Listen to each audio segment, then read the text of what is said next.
Bismillahirrahmanirrahim. Assalamualaikum warahmatullahi wabarakatuh.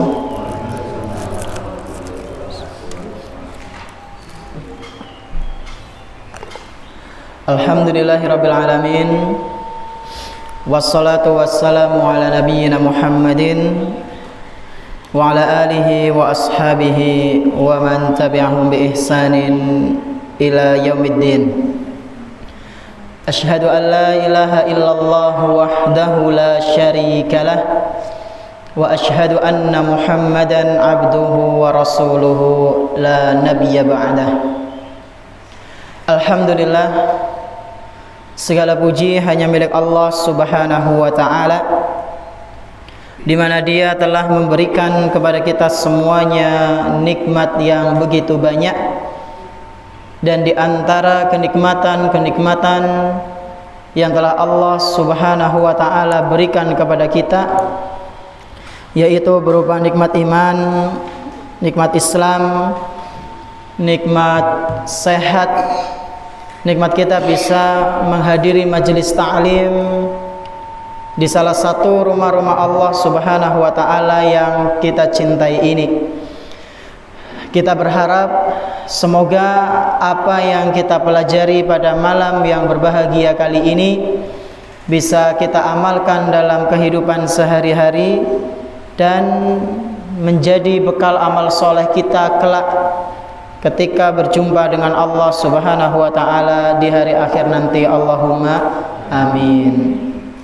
Tak lupa pula salawat dan salam semoga senantiasa tercurah limpahkan kepada Nabi kita yang tercinta, Nabi Muhammad sallallahu alaihi wasallam, beserta para keluarganya, para sahabatnya dan umatnya yang senantiasa mengikuti sunnah-sunnah beliau hingga hari akhir nanti.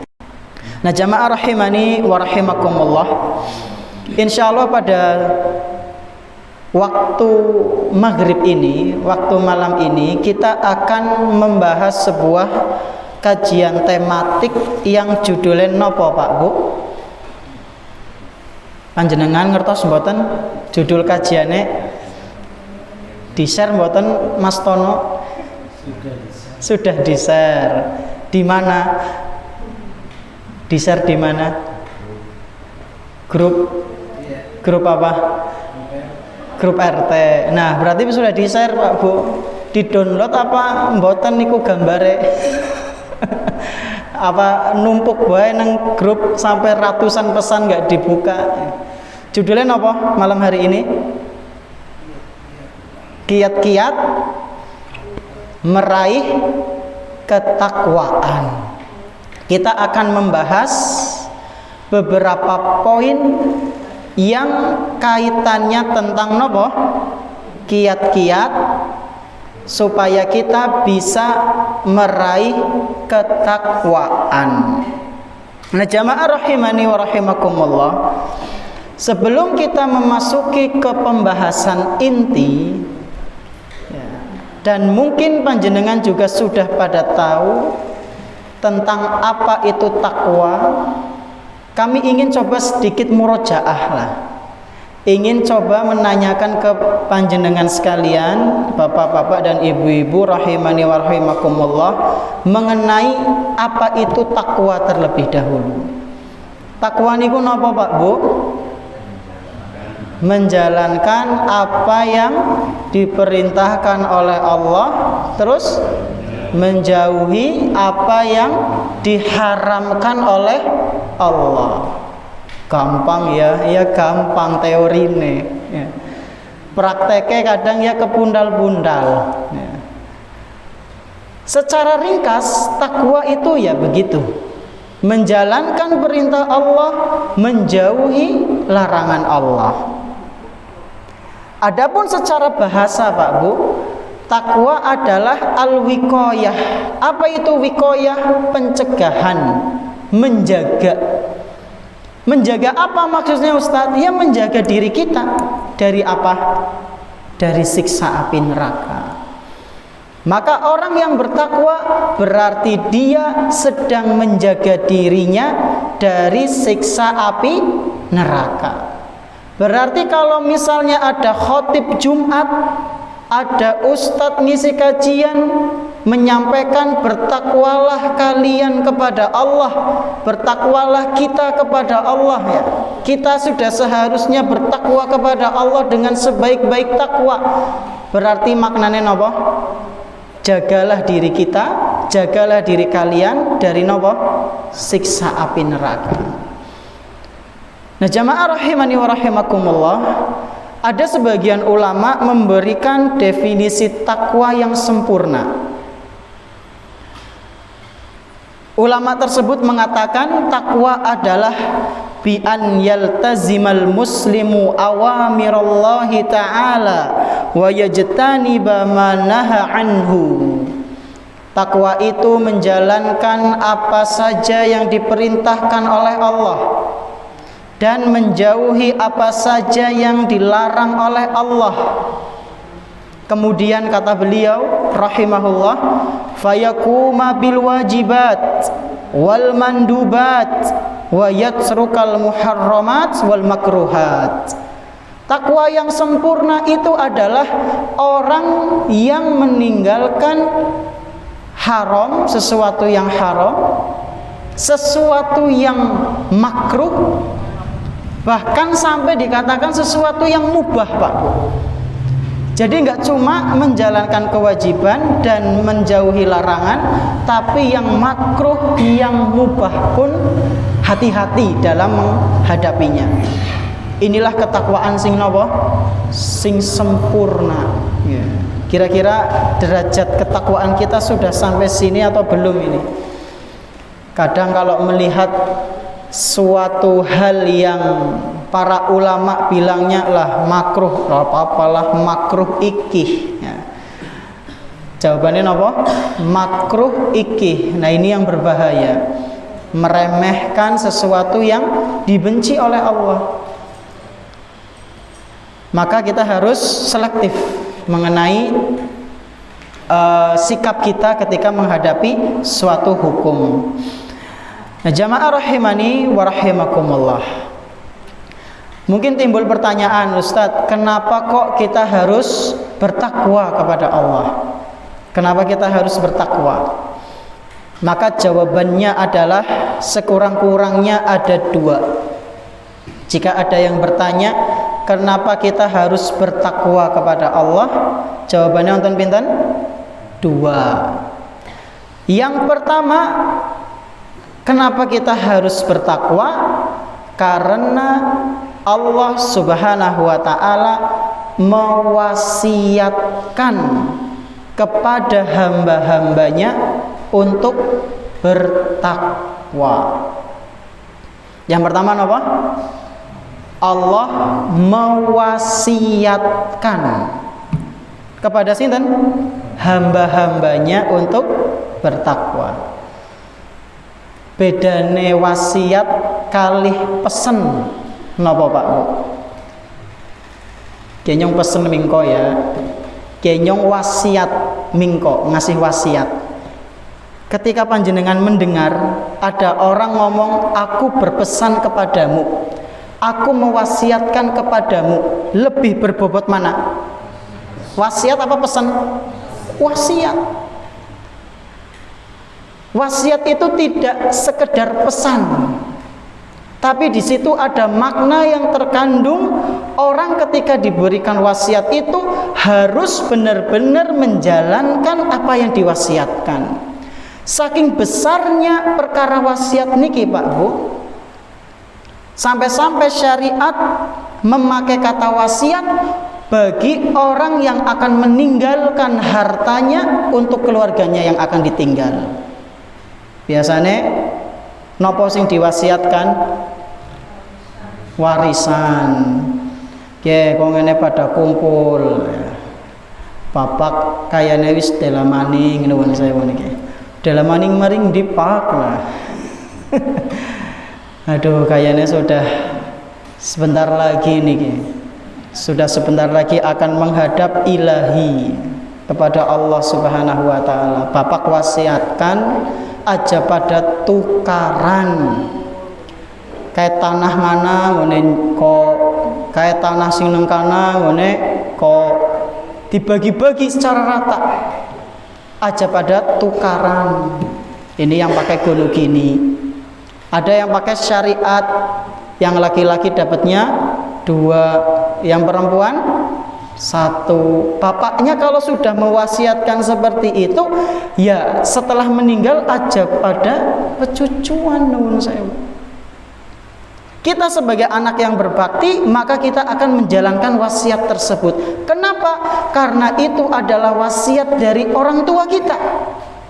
Kita nggak pengen durhaka kepada orang tua kita, maka kita menjalankan wasiat-wasiat mereka yang tidak menyelisihi syariat. Jika wasiat orang tua saja kita harus menjalankannya, lantas bagaimana dengan wasiat yang Allah berikan, Pak Bu? Maka jauh lebih pantas untuk kita jalankan. Nah, Allah Subhanahu wa ta'ala memberikan wasiat kepada kita sebagai hamba-hambanya yang beriman. Hal ini disebutkan dalam Al-Quran surat An-Nisa ayat ke-131. Surat apa? An-Nisa ayat pinten? 131.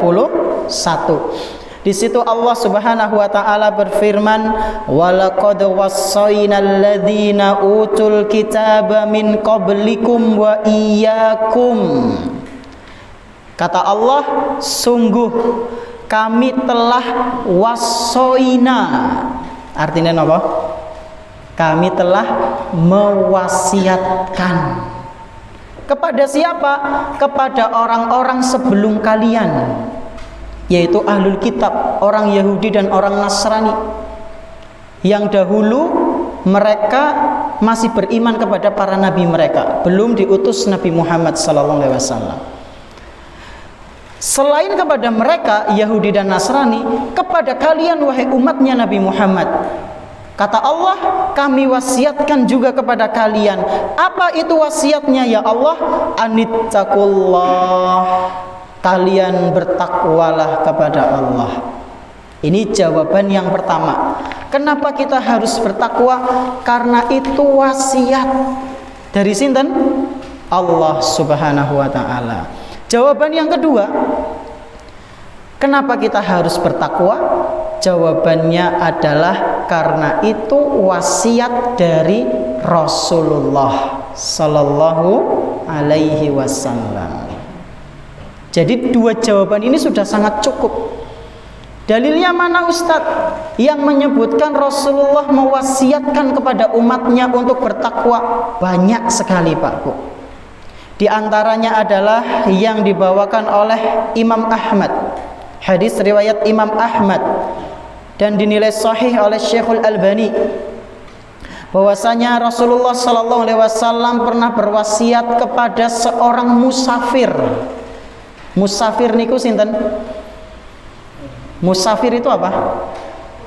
Orang yang melakukan safar, perjalanan jauh. Rasulullah sallallahu alaihi wasallam berwasiat, "Usika bitaqwallah." Aku berwasiat kepadamu wahai orang yang akan bepergian jauh. Apa wasiatnya wahai Rasul? Bertakwalah engkau kepada Allah.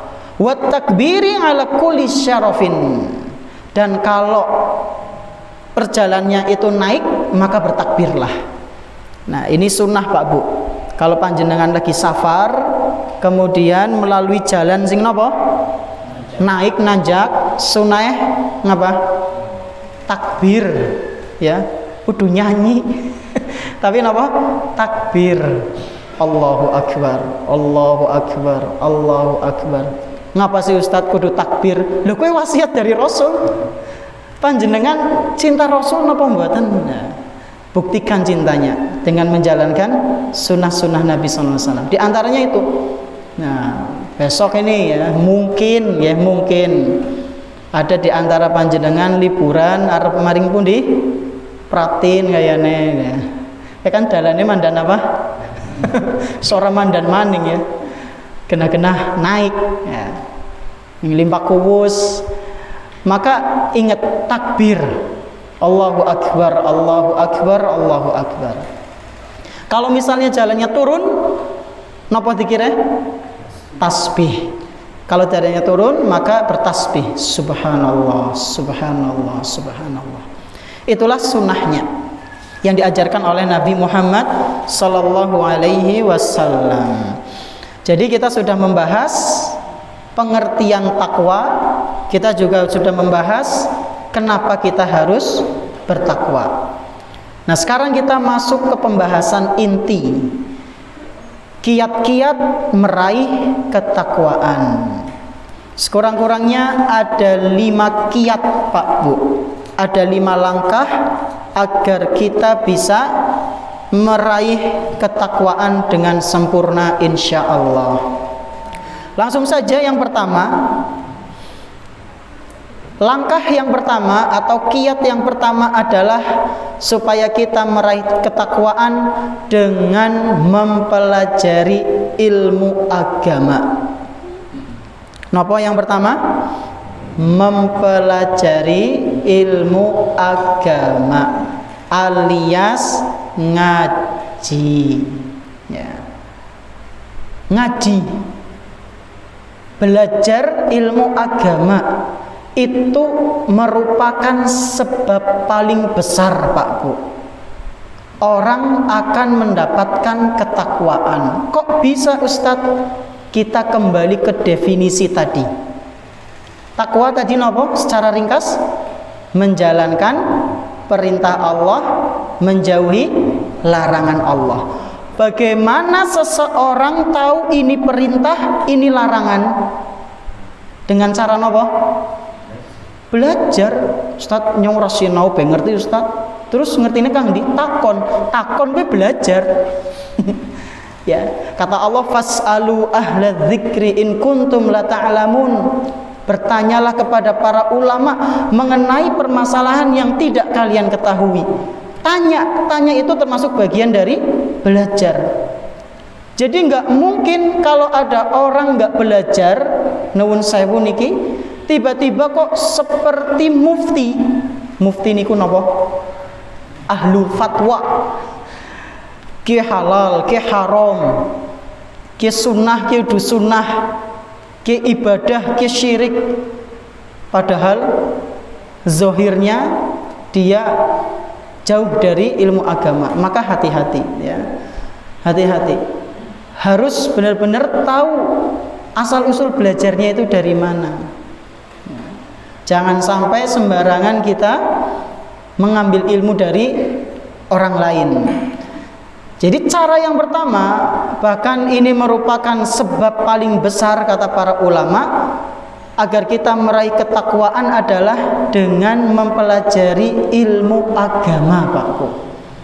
Dan alhamdulillah di Kedung Menjangan ini termasuk desa yang sangat aktif kajiannya, nggih.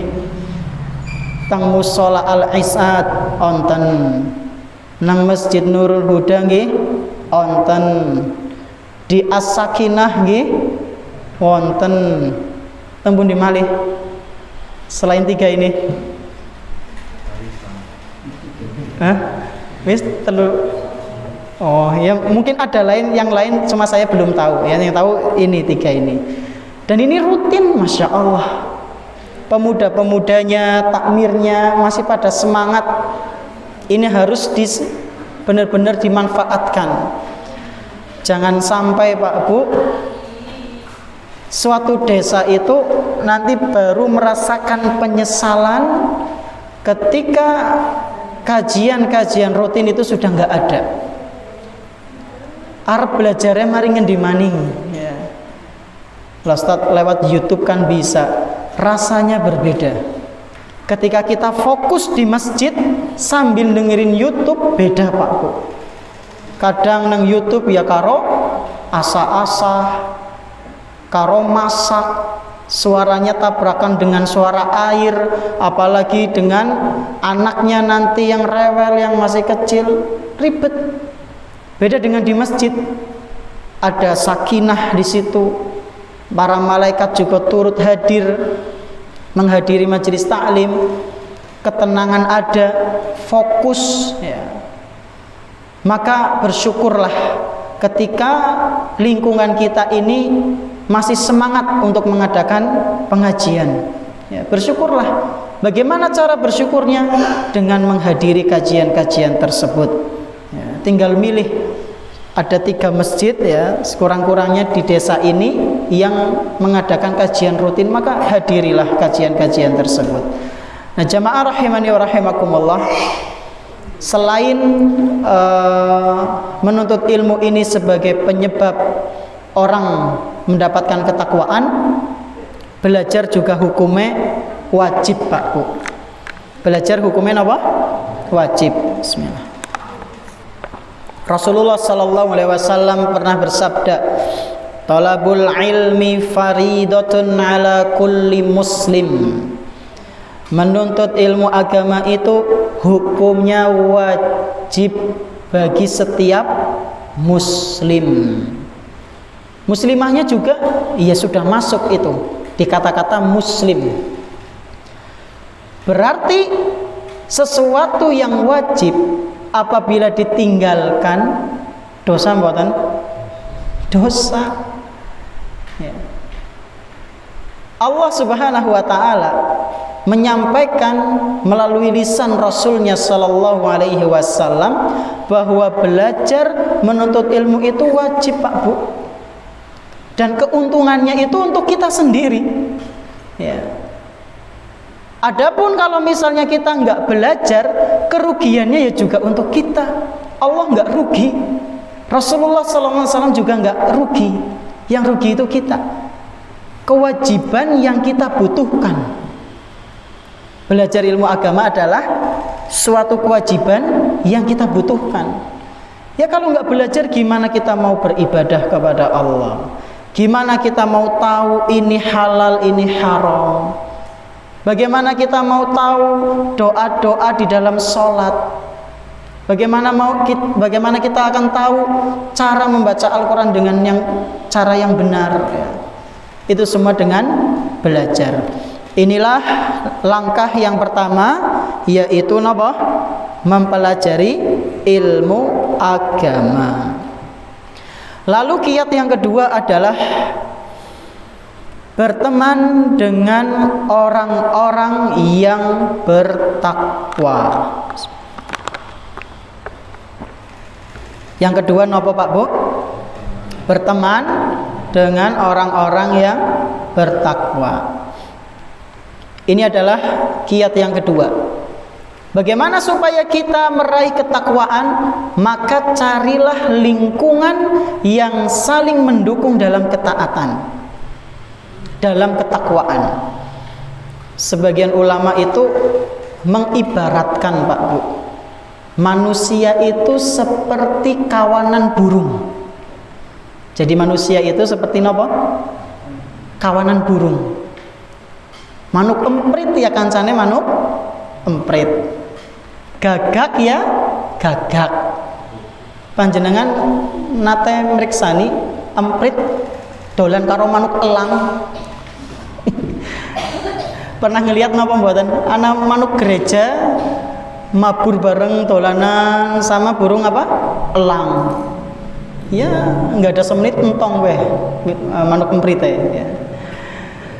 Jadi kata sebagian ulama, manusia itu diciptakan tabiatnya mirip sekali seperti burung. Dan yang namanya burung itu at-tuyuru ngala ashkalihat taqa. Yang namanya burung itu tidaklah hinggap kecuali dengan burung yang sejenis. Begitulah manusia. Kadang, ya enggak kadang lagi, mereka itu seneng yang namanya berkelompok. Nggih mboten? Nggih, panjenengan buka WhatsApp grupnya ana pira gue. Grup anu, grup kiye, grup itu. Itu kan kelompok. Kelompok dunia maya. Belum lagi di dunia nyata. Ana sing senenge dolane karo apa Mas? Sing senenge dolanan darah ya karo sing dolanan darah, nuwun sewu. Sing senenge mancing ya karo sing senenge mancing. Ya. Kemudian yang sukanya sepak bola ya sama yang suka sepak bola. Kelompokan. Senenge motoran ya karo sing senenge motoran. Maka kita harus selektif ketika mencari teman sejati. Ya teman secara umum kita bergaul dengan mereka ya nggak apa-apa, nggak dilarang. Yang dianjurkan di sini adalah mencari teman yang kiranya bisa mendekatkan kita dengan ketakwaan kepada Allah Subhanahu wa taala. Saking pentingnya pertemanan ini Pak Bu, sampai-sampai Rasulullah sallallahu alaihi wasallam berpesan dalam sebuah hadis yang diriwayatkan oleh Imam Abu Dawud, Imam At-Tirmidzi, ya. Dan hadis ini dinilai hasan oleh Syekhul Albani, bahwasanya Rasulullah sallallahu alaihi wasallam berpesan, la tusahib illa mu'minan wa la ya'kul ta'amaka illa taqiyun. Sebisa mungkin engkau berteman dengan orang yang beriman. Ini pesan dari sinten? Rasulullah sallallahu alaihi wasallam. Sebisa mungkin panjenengan berteman, yaitu teman sejati, sahabat sejati, dengan orang yang beriman. Dan sebisa mungkin panjenengan kalau mau traktir, traktirlah orang yang taki. Taki ini napa? Bertakwa. Ya orang yang beriman. Lagi oli arisan, pengen syukuran. Maka kalau kita pengen mempraktekkan sabda Nabi sallallahu alaihi wasallam, syukuran, utamakan orang-orang yang beriman. Yang diundang orang-orang yang beriman, mentauhidkan Allah, bertakwa kepada Allah. Ya. Ini pesan dari Rasulullah sallallahu alaihi wasallam. Hadis ini menunjukkan Pak Bu, betapa pentingnya kita mencari teman yang soleh, ya. Karena kita akan mendapatkan manfaatnya di dunia maupun di akhirat. Di dunia kita akan kecipratan dengan kesolehannya insya Allah. Dan di akhirat atas izin Allah Subhanahu wa ta'ala, orang-orang yang soleh itu akan memberikan syafaatnya, ya. Dalam sebuah hadis yang panjang yang dibawakan oleh Abu Sa'id Al-Khudri radhiyallahu anhu, itu Rasulullah sallallahu alaihi wasallam menyampaikan tentang kisah orang-orang yang beriman yang masuk ke dalam surga sementara teman-temannya yang lain mampir dulu di neraka. Ketika dia di surga, dia nyari sahabatnya. Ya Allah, fulan mana ya Allah? Yang mana mereka dulu itu sholat bersama kami, mereka dulu ngaji bersama kami, puasa bersama kami, bukber bersama kami, mungkin haji bersama kami, ya. Mereka mana ya Allah? Saya nggak lihat mereka di surga. Maka kata Allah Subhanahu wa ta'ala, cari mereka di neraka. Loh, kowe mlebu neraka Ustaz, wis seneng-seneng nang surga. Masa wis nang surga mlebu neraka? Allah lindungi dirinya. Allah lindungi dirinya. Jadi meskipun masuk ke neraka tidak dibakar, tidak hangus. Ketika sudah masuk ke neraka, maka dia akan mencari sahabatnya dulu. Ya yang mungkin timbangan amal buruknya lebih banyak ternyata. Tapi kan dia masih seorang muslim, nggak kekal. Maka ketika ketemu ditarik masuk surga bareng, masya Allah. Inilah manfaat dari pertemanan yang apa? Yang soleh. Maka sebisa mungkin ya, carilah teman-teman yang soleh dan bertakwa Pak Bu.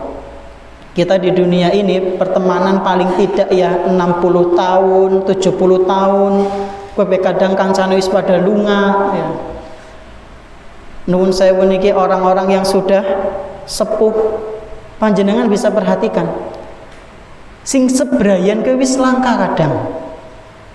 Keluar rumah ngalamun, kemudian ngopi, ngitung motor lewat ya.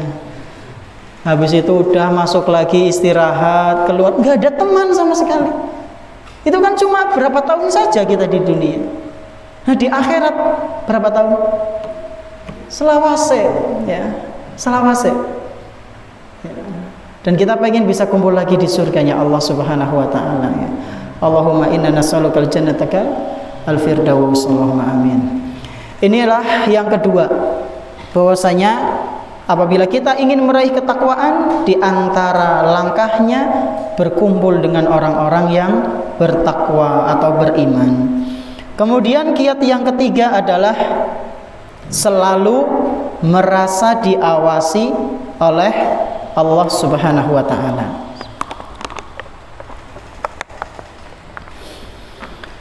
Kiat yang ketiga, agar kita bisa mendapatkan ketakwaan yang sempurna insya Allah, yaitu dengan selalu menghadirkan sifat muraqabatullah, merasa diawasi oleh Allah Subhanahu wa taala. Misal Pak Bu, ada orang dia ini hobi sekali nyolong. Ke tempat A pasti nyolong, ke tempat B pasti ngambil barang orang lain. Ternyata suatu hari ke tempat C dan dia melihat di tempat itu full CCTV. Kira-kira bakal tetap nyolong apa ora? Bakal tetap maling apa mboten? Deneng amleng ya. Ada ngantuk apa? Misal nih ada orang, dia punya riwayat hobi ngambil barang orang lain. Suatu hari dia masuk ke sebuah ruangan dan di situ full nopo? Kamera pengawas CCTV. Dan diawasi 24 jam. Kira-kira dia berani ngambil barang orang lain apa mboten? Mboten. Pasti bakal mikir 1000 kali atau mungkin 1.000.000 kali. Kenapa dia bakal mikir seperti itu? Karena ada yang ngawasi. Dia nggak akan berani-beraninya ngambil barang orang lain sesuka dirinya, sesuka dia. Pasti bakal mikir, alah kenek nyong jikot kiye ketahuan metu ngerti-ngerti dibedil apa ora mati nyong. Aku kalau ngambil ini tiba-tiba keluar dari toko ini, ternyata sudah ada laporan polisi tiba-tiba nangkep saya, apa nggak mampus saya? Nah, pasti bakal mikir seperti itu, sehingga dia akan berusaha semaksimal mungkin tidak mengambil barang orang lain karena dia tahu ada yang ngawasi.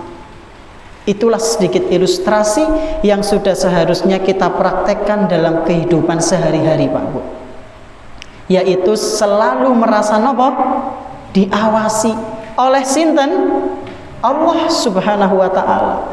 Dan Allah benar-benar ngawasi kita. Dan gak cuma kita, semua yang ada di alam semesta ini diawasi oleh Allah.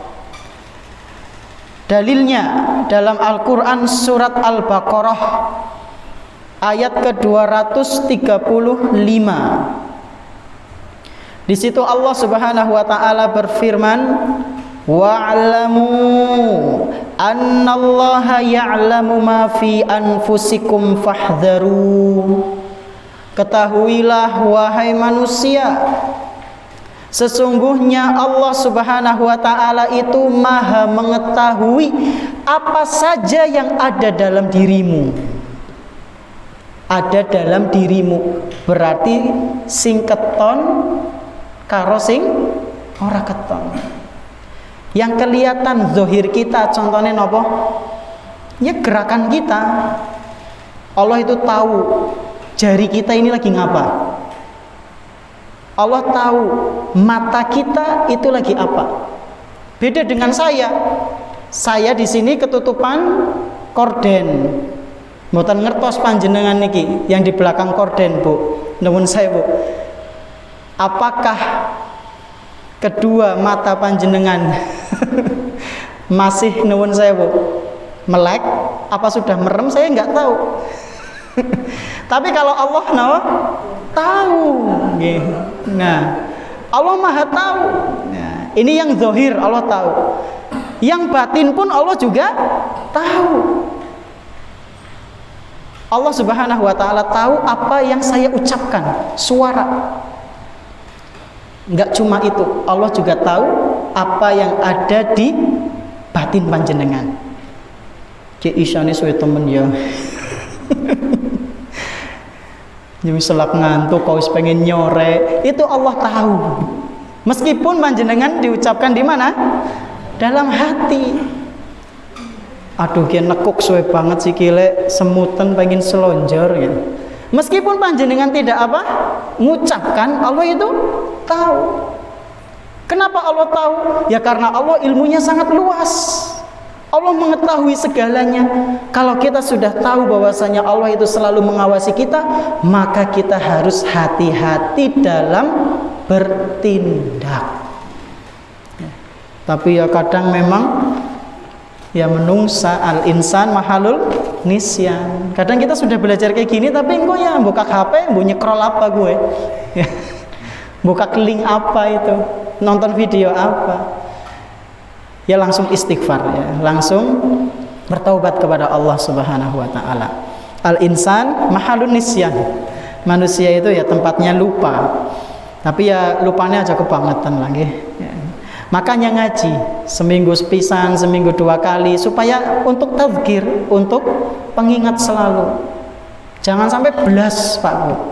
Ngaji cuma setahun pindo.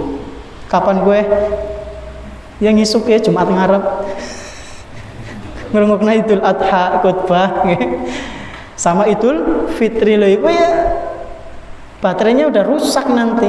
Kalau HP itu seperti HP mesinnya udah rusak ya, nggak pernah dipakai sih. Beda dengan yang selalu di charger, dicas udah mau habis dicas lagi, imannya udah mau ngurang ditambah lagi, beda ya, beda. Maka rajin-rajinlah mengaji. Ini yang ketiga. Yang ketiga apa? Selalu merasa diawasi oleh Allah Subhanahu wa taala. Kemudian yang keempat yaitu mentadaburi Al-Qur'an. Yang keempat apa? Mentadaburi Al-Qur'an. Tadabur niku sih napa? Tadabur napa? Ya merenungi, membaca penuh dengan makna. Jadi nggak cuma sambil lewat. Sebisa mungkin kita niku Pak Bu, seumur hidup sekali ora apa-apa lah, sepisan ora apa-apa. Baca Al-Qur'an sambil baca terjemahan. Apalagi nuwun sewu bagi kita yang tidak tahu bahasa Arab, nuwun sewu. Kadang yang tahu bahasa Arab pun nggak tahu maknanya, apalagi yang nggak bisa bahasa Arab. Maka perlu baca Al-Quran dengan terjemahan. Biar apa? Biar kita tahu maksud dari ayat itu, dan biar kita termasuk orang yang mentadaburi Al-Quran. Jangan sampai kita menjadi manusia yang disindir oleh Allah. Disindir karena nggak mau mentadaburi Al-Quran. Tidak mau mentadaburi Al-Quran itu ciri hati seseorang terkunci. Dalilnya dalam Al-Quran surat Muhammad ayat ke-24. Di situ Allah Subhanahu wa taala berfirman, "Afala yatadabbarunal Qur'an?" Mengapa mereka tidak mau mentadaburi Al-Quran? Am ala qulubin aqfaluha? Apakah itu karena hati mereka terkunci? Kenapa kalau misalnya kita nggak mentadaburi, dikhawatirkan itu tanda hati kita terkunci. Dan hati yang terkunci itu tidak lain dan tidak bukan dikarenakan dosa, Pak Bu. Ya. Karena saking banyaknya dosa sehingga hati itu pekat, menghitam, sulit untuk menerima firman-firman Allah Subhanahu wa taala. Dan ngaji ini juga termasuk bentuk tadabbur, Pak Bu. Ketika pemateri menyampaikan dalil, menyampaikan ayat, di situ ada tafsirnya, ada penjelasannya, dan kita mendengarkan, itu juga kita berarti sudah sedang apa? Tadabbur. Ya. Dan kita pada kesempatan kali ini, baik disadari ataupun tidak, kita sedang mencoba meraih ketakwaan. Ya. Meraih ketakwaan yang mana ketakwaan itu adalah sebaik-baik bekal. Wa tazawwadu fa inna khairaz zadi taqwa, kata Allah dalam surat Al-Baqarah. Ya. Berbekallah kalian dan sebaik-baik bekal itu adalah ketakwaan. Ini langkah yang keempat, agar seorang hamba mendapatkan atau meraih ketakwaan, maka nopo mentadabburi Al-Quran. Kemudian langkah yang terakhir atau kiat yang kelima, yaitu berdoa. Yang kelima apa? Berdoa. Bismillah. Doane pripun, Pak Bu? Doa supaya kita mendapatkan ketakwaan. Doanya adalah yang diajarkan oleh Nabi Shallallahu Alaihi Wasallam dalam hadis riwayat Imam Muslim. Dan doa ini mungkin sebagian dari kita udah familiar, sering mendengar doa ini. Nabi Shallallahu Alaihi Wasallam mengajarkan doa supaya kita itu meminta ketakwaan kepada Allah. Kata beliau, Allahumma inni as'alukal huda wat tuqa wal afaf wal ghina. Sampun apal dereng? Dereng. Coba kita bareng-bareng ya. Minta kepada Allah ketakwaan. Allahumma inni as'alukal huda wat tuqa wal afaf wal ghina. Ya, sekali lagi, Allahumma inni as'alukal huda wat tuqa wal afaf wal ghina. Monggo panjenengan piyambak.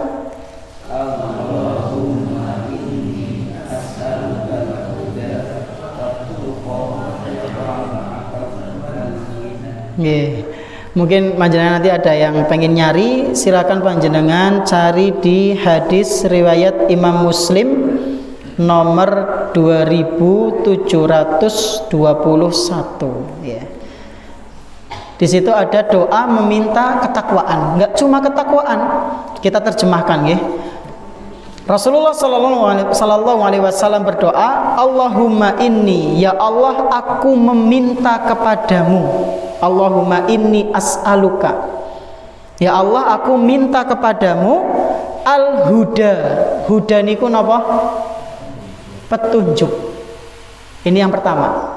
Ya Allah aku minta kepadamu petunjuk. Wat tuqa, dan aku minta kepadamu ya Allah supaya aku ini bertakwa. Bayangkan, Rasulullah Sallallahu Alaihi Wasallam, manusia yang sudah dijamin masuk surga, masih minta nopo? Ketakwaan kepada Allah. Berarti kita, saya dan panjenengan harus lebih nopo? Minta. Sudah ada yang menjamin kita masuk surga? Belum. Ya. Kalau belum ada yang menjamin, maka harus sering-sering lagi, lebih banyak dari Rasulullah SAW dalam berdoa. Lalu yang ketiga, kata Nabi, ya, beliau meminta wal afaf. Ya Allah, aku minta kepadamu kesucian diri, kesucian jiwa. Kesucian diri niku pripun? Ya, supaya terhindar dari perbuatan-perbuatan keji seperti berzina, ya, melakukan dosa-dosa besar. Itu minta kepada Allah. Ya Allah, as'alukal afaf. Aku minta kepadamu agar engkau menjaga diriku, biar enggak mudah pacaran misalnya sing nom-nom, ya, biar bisa menjaga pandangan, ya. Karena dosa niku Pak Bu, diantara efeknya bisa membuat orang itu kesucian dirinya luntur. Jadi harga dirinya itu di mata manusia hilang. Dan ini sebagaimana yang disampaikan oleh Imam Ibnu Qayyim Al-Jauziyah rahimahullah. Lalu yang terakhir al-ghina, yaitu kecukupan. Ya Allah, hamba minta kepada Engkau ya Allah kecukupan. Hati yang merasa cukup, bukan hati yang enggak pernah puas. Minta kepada Allah, cukupkanlah hatiku ya Allah. Dapatnya segini ya cukupkan ya Allah. Bikin hati saya ini cukup nerima dan kebutuhan saya terpenuhi, ya. Jadi enggak sampai mubadzir, tidak sampai berlebihan dalam melakukan menggunakan harta bendanya. Ini doa yang diajarkan oleh Nabi Sallallahu Alaihi Wasallam. Ada doa lain diantaranya yang dibawakan oleh Imam Muslim juga, ya, yaitu yang bunyinya Allahumma ati nafsi taqwaha wa zakkiha anta khairu man zakkaha anta waliyuha wa maulaha. Pas banget ya. Ini doa yang kedua, dan masih banyak lagi doa-doa yang lain bisa panjenengan praktekkan. Nah, jamaah rahimani wa rahimakumullah, inilah pembahasan kita mengenai kiat-kiat meraih ketakwaan. Ada 5. Yang pertama apa? Kelalen, mempelajari ilmu agama.